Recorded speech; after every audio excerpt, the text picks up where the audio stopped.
ایک حدیث شریف میں آتا ہے کہ نبی کریم علیہ الصلوۃ والسلام حضرت عائشہ صدیقہ رضی اللہ تعالی عنہا اپنی بیوی کے ساتھ حضور جا رہی ہیں. طے پایا کہ دوڑ لگائی جائے. حضور نے اپنی بیوی کے ساتھ دوڑ لگائی. حضرت عائشہ آگے نکل گئی, میرے حضور پیچھے رہ گئے. حضرت عائشہ بڑی خوش ہوئی, حضور دیکھا میں نے بیٹ کر دیا, میں آگے نکل گئی اور آپ پیچھے رہ گئے. حضور نے فرمایا ایک بار پھر.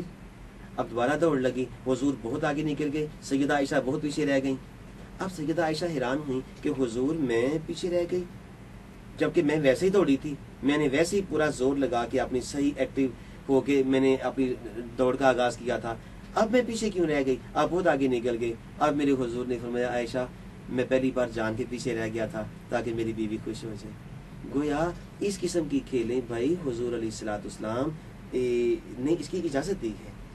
بےہودگی ان میں نہ آتی ہو, ان سے بے حیائی نہ ٹپکتی ہو, لیکن اس قسم کی کھیلیں کھیلنا خامد کا اپنی بیوی کے ساتھ, اس قسم کی سرگرمی اولاد کا آپس میں, ماں باپ کا آپس میں, باپ بیٹیاں آپس میں کھیلیں, بیٹا اپنی ماں کے ساتھ کھیلے. رسا کودنا بھی گھر میں کھیلا جا سکتا ہے. بعض اوقات گھر میں جمناسٹک کے مختلف انداز اپنائے جا سکتے ہیں. ایک انداز ہے, میں گھر میں اپنے بچوں کے ساتھ کھیل لیتا ہوتا ہوں, وہ جی پنجہ آزمائی, ہاتھوں میں ہاتھ ڈالا, ایک سامنے بیٹھ گیا, ایک ادھر بیٹھ گیا, پنجے پکڑے اور جناب ایسے, میں نے کہا کہ میں نے یوں کر کے لگانا ہے, اس نے کہا کہ میں نے یوں کر کے آپ کا ہاتھ لگانا ہے. جس نے ہاتھ نیچے لگا دیا وہ, جس کا لگ گیا وہ ہار گیا, جس نے لگا دیا وہ جیت گیا. یہ وہ کھیلیں ہیں جس پہ نہ پیسے لگتے ہیں, نہ کوئی زیادہ جگہ درکار ہے, نہ جناب اس کے لیے کوئی بڑی حویلی چاہیے, نہ اس کے لیے کوئی بہت بڑا لان چاہیے. بس میں یہ والدین سے اور خصوصاً پرٹیکولرلی میں مدرز سے یہ ریکویسٹ کروں گا کہ اپنے بچے کو بزی رکھنے کے لیے کوئی پازیٹیو سرگرمیاں بچے کو دی جائیں. بس میں امید کرتا ہوں کہ والدین مائیں اس قسم کی سرگرمیاں اپنا کے اپنے بچوں کو ضرور بزی رکھ سکتی ہیں. جی ڈاکٹر صاحب, میں آپ کی بات سے اتفاق کرتی ہوں, لیکن آج کل تو یہ دیکھا جاتا ہے کہ بچے اکثر اتنے بیزی ہوتے ہیں, اسکول ٹائمنگ اور اس کے بعد گھر آتے ہیں, ٹیوشن ٹائمنگ اسٹارٹ ہو جاتی ہے, شام کو ٹیوشن سے واپس آتے ہیں, اس کے بعد رات کو سونے کا ٹائم.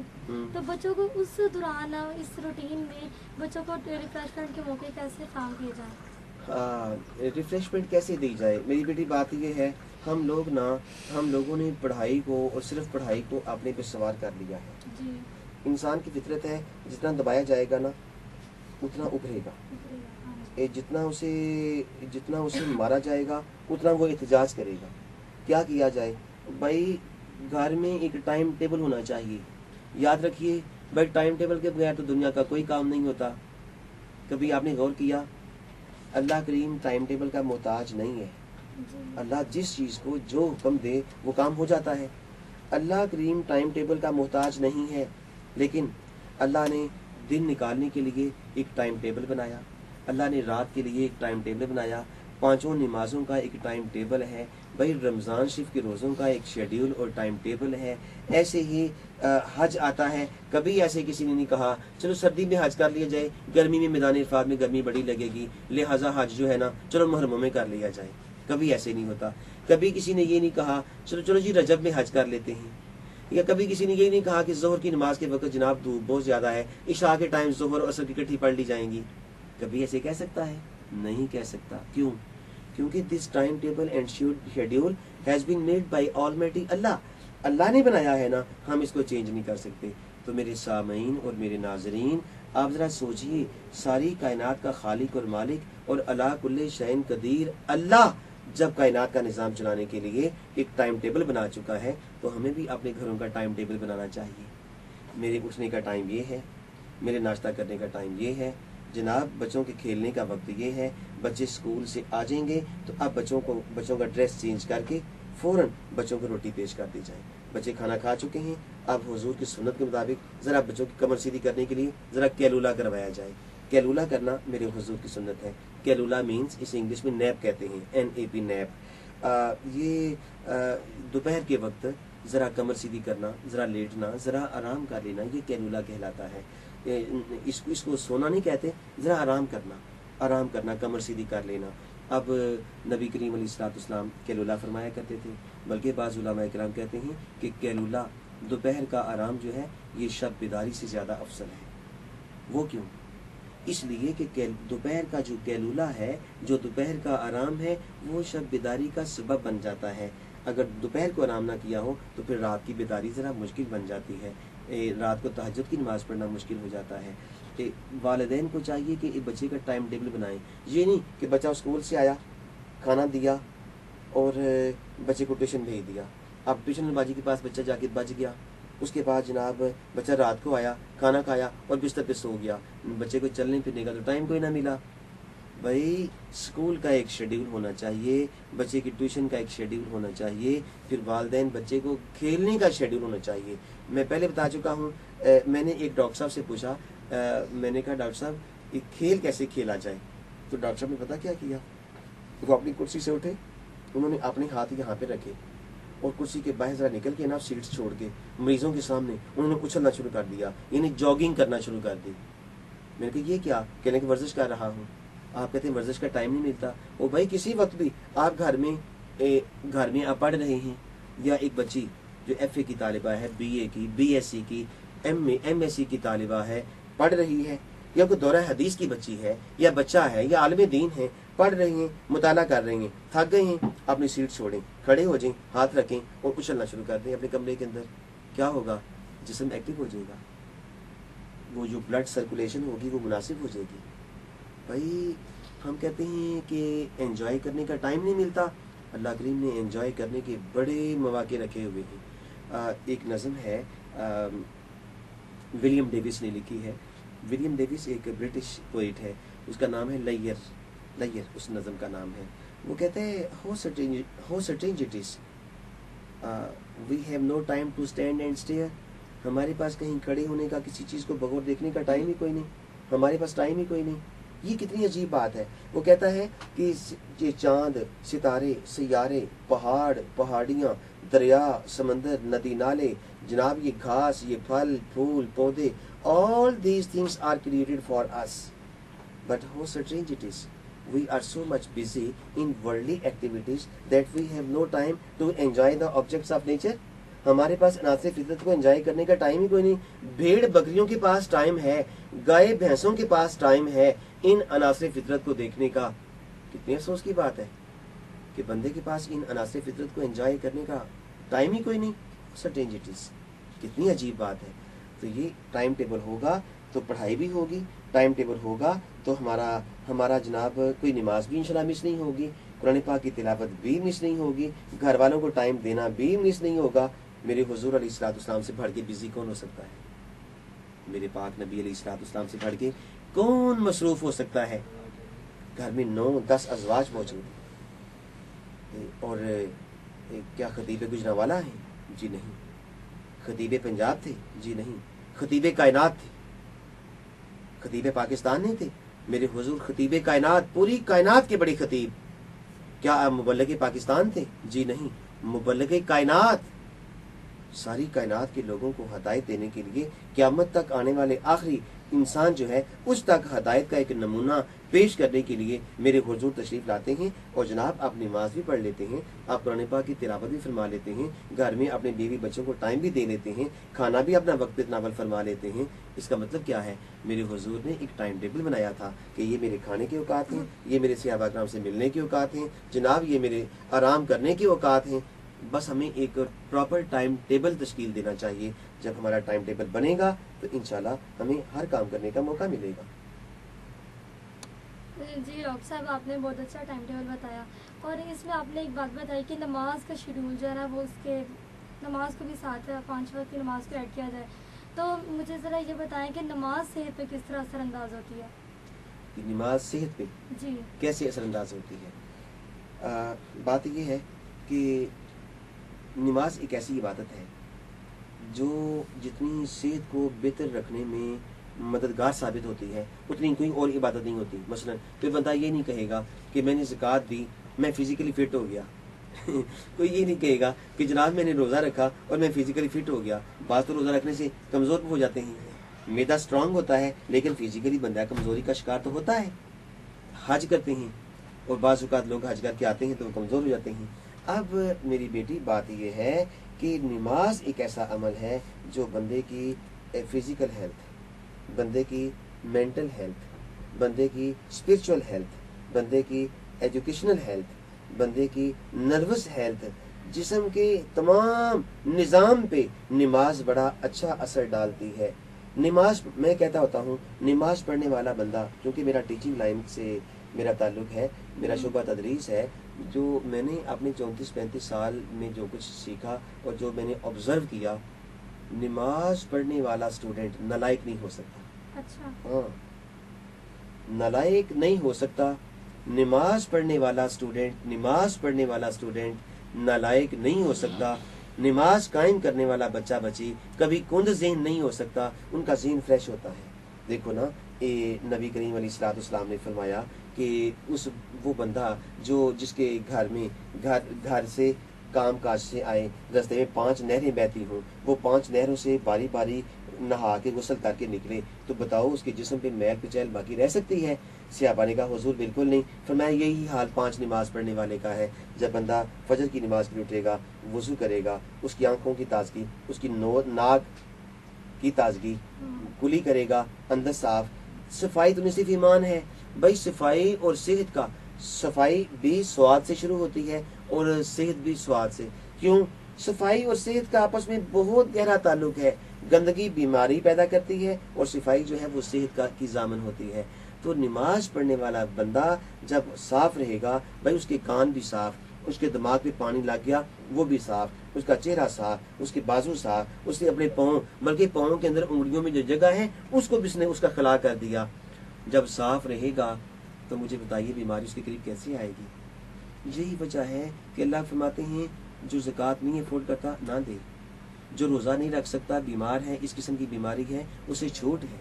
جو حج کی توفیق جس کو نہیں میسر، وہ نہ حج کرے، لیکن نماز نہیں چھوڑنی. کیوں؟ نماز بندے کو فزیکلی فٹ رکھتی ہے، نماز بندے کو مینٹلی فٹ رکھتی ہے، نماز بندے کو اسپرچولی فٹ رکھتی ہے. ہر اعتبار سے چونکہ یہ فٹنس دیتی ہے، اس لیے نماز چھوڑنے کا حکم نہیں ہے. مجھے یاد ہے ملائیشیا میرا جانا ہوا. ملائیشیا میں ایک مقابلہ ہوا فزیکل فٹنس کا، اور وہ دنیا کے بڑے بڑے جمناسٹک کے ماہرین اس مقابلے میں آئے. دکھانا یہ تھا کہ اپنی ایکسرسائز دکھاؤ کہ کون سی ایکسرسائز بہترین ہے. ایک اسٹیج پہ آیا جو فزیکل انسٹرکٹر تھا، اس نے آگے نا اٹھایا وزن یعنی ویٹ لفٹنگ کی، وزن نیچے چھوڑا. اس نے کہا یہ دنیا کی بہترین ورزش ہے. ایک اور آیا، اس کا تعلق کسی اور ملک سے تھا، اس نے سائیکل پکڑی اور اسٹیج کافی بڑا تھا سائیکلنگ کی، اس نے کہا میرے نزدیک یہ بہترین ورزش ہے. ایک اور آیا، اس نے رسہ کودنا شروع کر دیا، اس نے کہا میرے نزدیک یہ بہترین ورزش ہے. ایک اور آیا فزیکل ٹریننگ کا انسٹرکٹر، اس نے جہاں اپنے ہاتھ نیچے کیے، دیوار کے ساتھ ٹانگیں لگا دی، سارا دھاڑ نیچے ہو گیا، ٹانگیں پاؤں اوپر ہو گئے، اس نے کہا میرے نزدیک یہ بہترین ورزش ہے. اچھا، اب ایک مصر کا آیا فزیکل ٹریننگ انسٹرکٹر جسے PTI کہتے ہیں. وہ مصر کے آئے، انہوں نے کہا جی پانی لاؤ. پانی لے کے آئے، اس نے وضو کیا، اس نے ایک کپڑا منگوایا جسے مصلی کہتے ہیں، پریئر رگ بچھایا، اوپر کھڑا ہو گیا، اس نے آرام سے کیا، اللہ اکبر، ہاتھ باندھ لیے، کچھ پڑھنے لگا. آرام سے اس نے رکوع کیا، اس نے بڑے آرام سے سجدہ کیا، بڑے آرام سے بڑے تسلی کے ساتھ اٹھ کے بیٹھا، پھر سجدہ کیا، پھر کھڑا ہو گیا. اس نے 2 رکعت نماز ادا کی سب کے سامنے اسٹیج پہ. اچھا، اس نے 2 رکعت نماز ادا کی سب کے سامنے. اب جناب ہوا کیا، جب اس نے نماز ادا کی نا، تو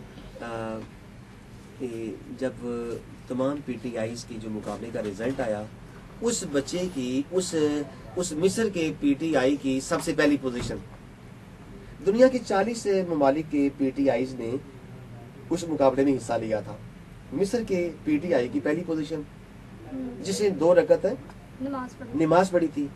اب جب اس کی پہلی پوزیشن آئی تو اس میں چونکہ بیٹھے ہوئے عیسائی بھی تھے، یہودی بھی تھے، اور بھی بدھ مت، ہندو، سب جنہیں نماز کا پتہ بھی نہیں تھا. تو پوچھا گیا کہ آپ کی پہلی پوزیشن آئی، آپ کی کیا تاثرات ہیں؟ اس نے کہا میں پہلے یہ بتانا چاہتا ہوں کہ یہ کوئی ورزش میں نے کوئی نہیں کی، میں نے ہمارے جو مسلمانوں کے 5 وقت کی نماز فرض ہے نا، میں نے 2 رکعت نماز پڑھ کے دکھائی ہے. یہ ہماری عبادت ہے، روزمرہ کی عبادت ہے، یہ ہماری روزمرہ کی عبادت ہے. جناب سارے حیران ہو گئے، اوہو مسلمانوں کو 5 وقت یہ ایکسرسائز ملی ہے. وہاں پہ بیٹھے کتنے لوگوں نے اسلام قبول کیا فقط نماز کا عمل دیکھ کر، کہ جس مذہب نے اپنے ماننے والوں کو، اپنے پیروکاروں کو یہ 5 وقت کی ایکسرسائز دی ہے، وہ بیمار کیسے ہو سکتے ہیں.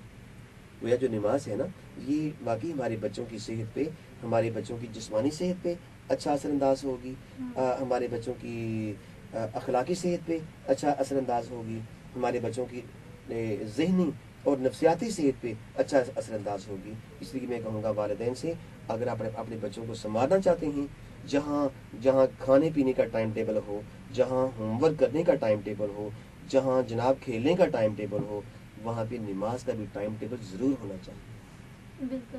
اب ڈاکٹر صاحب ذرا میں پچھلی بات کو دہرانا چاہتی ہوں کہ آپ بچوں کے بگڑنے میں والدین صرف رول پلے کرتے ہیں یا ماحول بھی اثر انداز ہوتا ہے؟ بھائی دونوں ہی کرتے ہیں. اچھا. ہاں دونوں کرتے ہیں. والدین بھی بچے کے بگڑنے میں اپنا کردار ادا کرتے ہیں، ماحول بھی کرتا ہے. ہاں دیکھیے ماحول تو یہ ہے کہ بچہ باہر گیا، جی بچہ باہر گیا تو بچے نے کوئی بری بات سیکھی، بچے نے وہی دہرائی. میرا تجربہ یہ کہتا ہے بچے اچھی بات جلدی نہیں اپناتے، بری بات جلدی اپنا لیتے ہیں، بری بات جلدی اپنا لیتے ہیں. جیسے کہتے ہیں کہ برائی میں کشش ہے، برائی میں کشش ہے، شیطانی کام میں کشش زیادہ ہوتی ہے. ہاں جی. اچھا لیکن ایک بات یاد رکھیے، میں اس کی ایک مثال دیتا ہوں. کپڑا صاف دیر سے ہوتا ہے، گندا جلدی ہوتا ہے.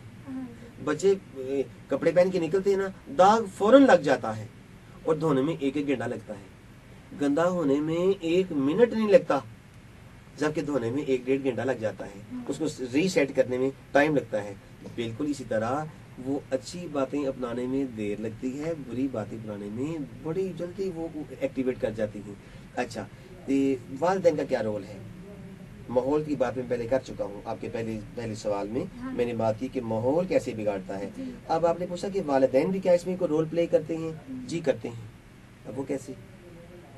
والدین بچوں کے سامنے کبھی گالی گلوچ نہ کریں. سوری، اس کا مطلب یہ نہیں کہ بعد میں گالیاں نکالتے ہوں. میں نے کہا کہ بچوں کے سامنے والدین گالی گلوچ نہ کریں، نہیں، بچوں کے سامنے بھی نہیں اور ویسے بھی نہ کریں. یہ نہیں کہ بچوں کے سامنے نہ کریں اور ویسے بے شک وہ 5-5 کلو کے تھپڑ تولتے ہوں اور پھکڑ تولتے ہوں، نہیں ایسے نہیں ہوتا. والدین چاہتے ہیں کہ بچے گالی نہ نکالیں تو والدین کبھی گالی گلوچ نہ کریں. والدین چاہتے ہیں کہ بچے نماز پڑھیں تو والدین خود بھی نماز پڑھیں. والدین چاہتے ہیں کہ ہمارے بچے جھوٹ نہ بولیں تو والدین خود بھی جھوٹ نہ بولیں. والدین چاہتے ہیں کہ بچے آپس میں نہ لڑیں تو بچوں کے سامنے والدین بھی کبھی نہ لڑیں. عام طور پہ ایسے ہوتا ہے کہ گھر میں والدین کی لڑائی جو ہے نا، گھر میں والدین کی لڑائی بچوں کی صحت پہ بہت برا اثر ڈالتی ہے. بعض گھروں میں میں کہتا ہوں جس گھر میں والدین کی ہر وقت لڑائی ہوتی ہو نا، وہ گھر تو جہنم ہوتا ہے. جیتے جی وہ جہنم ہوتا ہے. کیوں؟ نہ کھانے کا سکون، نہ پینے میں سکون، نہ سونے میں سکون، کسی نہ کام کاج سکون کوئی نہیں. والدین ہر وقت آپس میں، لیکن جو والدین آپس میں شیر و شکر ہو کے رہتے ہیں، سلوک اتفاق اور محبت سے رہتے ہیں، ان کے بچے بھی خوش و خرم رہتے ہیں. ان کے بچوں کی زندگی اچھی گزرتی ہے، ان بچوں کی صحت اچھی رہتی ہے، ان بچوں کی تعلیم اچھی گزرتی ہے. وہ بچے تعلیمی سفر بھی اچھا سر انجام دیتے ہیں. اس لیے والدین کا اس میں رول یہ ہے کہ والدین اپنے بچوں میں جو کوالٹیز دیکھنا چاہتے ہیں، والدین اپنے بچوں میں جو اچھی عادات دیکھنا چاہتے ہیں، والدین اپنے بچوں کے سامنے اپنا وہ ایک رول پلے کریں کہ دیکھو ہم جیسے ماڈل پیش کر رہے ہیں، آپ کو بھی ایسے کرنا چاہیے. میں اس کی مثال دیتا ہوں. کائنات کے سب سے بڑے مبلغ اور سب سے ایک آئیڈیل فادر حضرت محمد مصطفیٰ علیہ الصلوۃ والسلام، آپ کے پاس ایک بڑھیا آئی، اس نے کہا اے اللہ کے نبی علیہ الصلوۃ والسلام، میرا بیٹا گڑ بہت کھاتا ہے، اس کو منع فرمائیے، میرا بیٹا گڑ کھاتا ہے. حضور نے فرمایا اماں جی اب کل آئیے گا بیٹے کو لے کے. اماں جی اتنا سفر کر کے آئی تھیں، حضور کے کہنے پہ چلی گئیں. تو اگلے روز وہ مائی اپنے بیٹے کو لے کے آئی، کہنے لگی حضور میں کل بھی آئی تھی اور میرا بیٹا گڑ کھاتا ہے. حضور نے بچے کے سر پہ ہاتھ رکھا، فرمایا بیٹا گڑ نہ کھایا کرو، زیادہ گڑ نہ کھایا کرو، زیادہ گڑ نہ کھایا کرو. ٹھیک ہے. مائی نے کہا اگر حضور اتنی ہی بات کرنی تھی آپ نے کل کہہ دیا ہوتا. حضور نے فرمایا اماں جی میں کل یہ بات نہیں کہہ سکتا تھا کیونکہ کل میں نے بھی گڑ کھایا ہوا تھا. کتنی اچھی بات ہے کہ والدین کو چاہیے اگر والدین چاہیں کہ بچے گالی گلوچ نہ کریں تو والدین کو بھی کبھی گالی گلوچ نہیں کرنی چاہیے. اگر بچے نماز پڑھیں تو والدین کو چاہیے وہ بھی کبھی نماز نہ چھوڑیں. اگر چاہتے بچے جھوٹ نہ بولیں تو والدین بھی جھوٹ سے پرہیز کریں. چاہتے ہیں بچے غیبت نہ کریں تو والدین بھی غیبت سے. چاہتے ہیں کہ بچے لڑائی جھگڑا نہ کریں والدین بھی کبھی آپس میں لڑائی جھگڑا نہ کریں. والدین بھی بچوں کو سنوارنے میں اور بچوں کو بگاڑنے میں ایک بڑا اہم رول ادا کر سکتے ہیں. بالکل ٹھیک. یہ جو میں پروگرام کا وقت چونکہ کام ہے اس لیے میں گفتگو یہیں پہ سمیٹتی ہوں. جو کوشچن میں پوچھنے لگی ہوں وہ ذرا ٹاپک سے ہٹ گیا لیکن چونکہ بہت اہم ہے اس لیے میں نے کہا اسی ٹاپک کے ساتھ سے ایڈ کر دیا جائے. آج کل دیکھا جاتا ہے کہ بچوں کو سبق جلدی یاد نہیں ہوتا. اچھا تو اس کے لیے کوئی ایسا کوئی طریقہ ہو کہ جسے بچے یہ ایک اہم مسئلہ یہ ہے جسے والدین بھی سمجھتے ہیں اور ٹیچرز بھی. تو آپ کا کیا خیال ہے اس بارے میں؟ بچوں کو سبق یاد نہیں ہوتا. جی ہاں جی. اس کی 2-3 وجوہات ہو سکتی ہیں. اچھا. اگر تو اعصابی اور جسمانی کمزوری ہے تو بچے کو بادام اور سونف کھلائے جائیں. اچھا. بچے کو بادام اور سونف کھلائے جائیں. اور وہ والدین جو سونف اور بادام افورڈ نہیں کرتے مہنگائی ہے تقریباً 400 کلو بادام ہیں وہ جو والدین سونف نہیں اور بادام نہیں کھلا سکتے بچوں کو وہ رات کو دودھ میں 1 چمچی کچی دال چنے کی دال بھگو دیں ساتھ چینی ملا دیں اسے ڈھام کے رکھ دیا جائے. صبح اٹھ کے وہی کچی دال جو دودھ کے اندر ساری رات بھیگی رہے گی وہ کچی دال اور دودھ والا وہی پلا دیا جائے تو وہ بادام والا اثر کرے گا. بچوں کا حافظہ تیز ہوگا. اور ویسے ہی بچوں کا حافظہ کمزور کیوں ہوتا ہے لڑکا ہو یا لڑکی مرد ہو یا عورت نوجوان بڑھاپے میں حافظہ کمزور ہونا قدرتی بات ہے. میری بات کو بڑھاپوں کے اوپر بوڑھے افراد کے اوپر فٹ نہ کیا جائے. میری اس بات کو بوڑھے لوگوں پہ فٹ نہیں کرنا نوجوانوں پہ فٹ کرنا ہے. اگر کسی کو بچپن میں کوئی بیماری بھی نہیں لگی اگر کوئی بچپن میں بیمار ہو جائے کوئی ایسا بخار ہو جاتا ہے کوئی اعصاب پہ خدا نہ خواستہ کوئی فالج ہو جاتا ہے حافظہ کمزور ہونا قدرتی بات ہے. لیکن جس کو ایسا بیماری بھی نہیں کوئی ہوئی وہ اگر ایسے حافظہ کمزور ہوتا ہے اس کی وجوہات ہوتی ہیں. ایک یہ وہ بندہ جو پیشاب والی جو پیشاب اور پخانے والی جگہ بیٹھ کے باتیں کرے یا بار بار تھوکتا ہو اس کا حافظہ کمزور ہوتا ہے. دوسرا وہ شخص جو بیت الخلاء میں جو نہانے والی جگہ بیٹھ کے جہاں نہاتے ہیں یا وضو کرتے ہیں یا غسل کرتے ہیں جو اسی جگہ پہ پیشاب کر دیتا ہو اس کا حافظہ بھی کمزور ہو جاتا ہے. اور تیسرا وہ مرد جو غیر محرم عورتوں کو دیکھنے کا شوقین ہو یا جو عورت غیر محرم مردوں کو دیکھنے کی شوقین ہو اللہ تعالیٰ اس کا حافظہ بھی کمزور کر دیتے ہیں. اس لیے میرے تجربے میں یہ بات آئی ہے فلم دیکھنے والے ڈرامے دیکھنے والے بچیوں کے حافظے اکثر کمزور ہوتے ہیں سبق یاد کوئی نہیں ہوتا. وہ نوجوان جو فلم بینی کے رسیا ہو چکے ہوتے ہیں ان کا بھی حافظہ اکثر کمزور ہوتا ہے. اس لیے نوجوانوں اپنے حافظے کو کمزور ہونے سے بچائیے. اپنا حافظہ اچھا کیجیے اپنی نظر کی حفاظت کیجیے اور بچا کے اپنی گواہ بھی رکھنا نظر میں اپنی حیا بھی رکھنا تو خود فریبی سے بچ کے رہنا خود ہی میں رہ کر خدا بھی رکھنا. نکاح کی وسعت تمہیں مبارک جبین کو لیکن جھکا کے رکھنا دل میں نامی خدا بسا کر لبوں پہ صلی اللہ بھی رکھنا. وما الینا الا البلاغ المبین. Thank you very much. آج کی گفتگو سے تو میں تو بہت زیادہ مستفید ہوں اور میں امید کرتی ہوں کہ ہمارے ناظرین بھی اس گفتگو سے آج کے پروگرام سے بہت زیادہ مستفید ہوئے ہوں گے. اب میں پروگرام کے آخر میں ڈاکٹر صاحب کو شکریہ ادا کرتی ہوں. اگلے پروگرام تک اجازت دیجیے. اللہ نگہبان.